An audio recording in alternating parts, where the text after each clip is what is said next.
Hey guys, in this video I'm going to be explaining to you on how you can buy the S&P 500 on E-Trade, guys, and this is a full guide. So first things first, of course, you want to come to their website, E-Trade, us.etrade.com.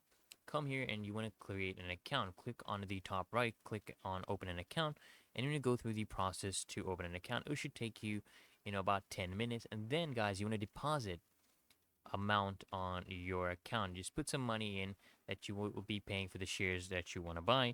In this case, we'll be buying the S&P 500. And then basically, guys, after this, you're going to be picking an investment and then placing your trade. So I want to show you some of the types of accounts that you'll need. For our specific case, if you want to buy the S&P 500, what you will need is you'll need to get a brokerage account, because this is where you can buy and sell stocks, EFTs, mutual funds, and this is very important. I'm going to show you why.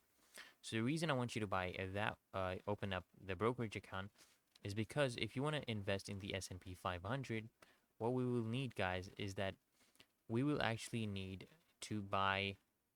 We can actually buy it directly. Okay, we cannot buy the S&P 500 directly.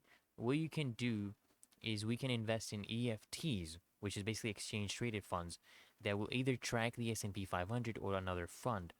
So the investment house will be doing everything that they can do so that the EFT matches the performance of the S&P 500. So you cannot buy the S&P 500 directly, but we can buy an EFT that is basically, copying the S&P 500. So it's literally that easy and simple, guys. So I hope this video helps you out. And if it did, guys, consider smashing that like button as well as subscribing to Find Your Solutions. Turn on those bell notifications, guys, so you get notified of the next upload. And I'll see you guys in the next one.